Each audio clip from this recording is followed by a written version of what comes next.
Bon, je commence par une citation d'Émile Zola, dont j'accuse. Je l'ai dit ailleurs, je le répète ici. Quand on enferme la vérité sous terre, elle s'y amasse. Elle y prend une force telle d'explosion que le jour où elle saute, elle fait tout sauter sur son passage. Donc tous coupables.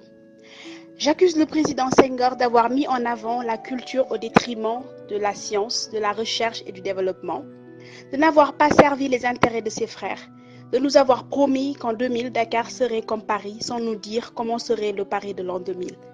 J'accuse le président Diouf d'avoir laissé gangréner le laxisme, la corruption, la fainéantise, de n'avoir pas assez encouragé le sens du travail, du mérite et du devoir bien accompli, d'avoir promu de bons vivants, épicuriens dans l'âme, qui n'ont rien fait pour améliorer les conditions de vie de leurs frères.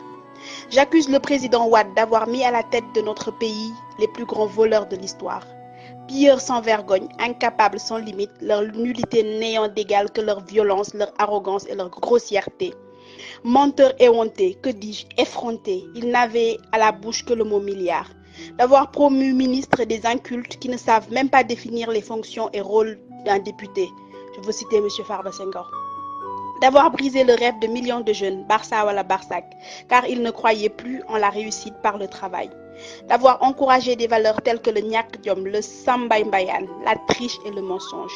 La parole d'honneur qui jadis était l'une de nos plus grandes vertus, qui plus est venant d'un ancien, a été définitivement enterrée par son fameux Wahwahet. Oui, Monsieur le Président, je vous accuse. J'accuse le président Sall de n'être ni plus ni moins que la continuité du président Wade. Oui, il a été à la bonne école. Et la rupture annoncée me fait toujours rêver.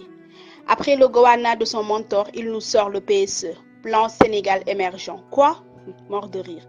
Oui, je ris, mais je ris jaune quand on nous parle de PSE alors qu'il y a des problèmes d'eau courante, un minimum vital.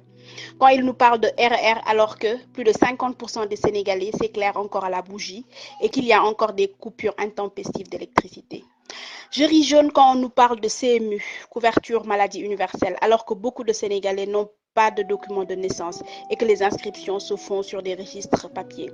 Non, Monsieur le Président, vous n'avez pas jeté les bases de l'émergence. Non, ne nous dites pas cela, vous insulteriez notre intelligence.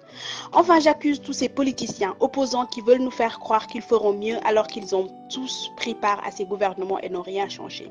Nous avons tout compris. Le goût du pouvoir a été enivrant, certes, et sa perte horrible.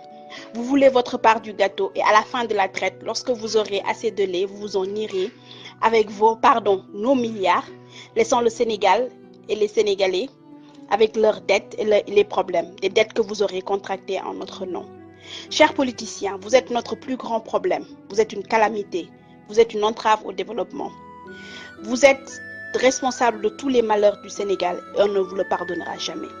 Le jour du jugement dernier, vous devrez expliquer pourquoi pendant que vous rouliez en 4x4, le pauvre paysan de Kédougou, de Fandène, de Fatick, de Matam n'avait pas 50 francs pour acheter du sucre pour sa bouillie. Pourquoi sa femme est morte en accouchant alors que vos femmes accouchent à l'étranger? Pourquoi nos enfants, nos frères sont morts au stade d'Amba Diop alors que vos enfants se rendent au stade Santiago Bernabéu pour le Classico? À mes compatriotes, réveillez-vous. Quand je vois des foules se rendre à leur meeting, j'ai mal. Ils existent parce que vous les nourrissez, vous les galvanisez. Ils vivent de votre sueur, de votre sang. Nous nous en sortirons mieux sans eux, sans leurs mensonges, car le développement du Sénégal se fera sans eux ou ne se fera pas. Un cri du cœur d'une Sénégalaise révoltée.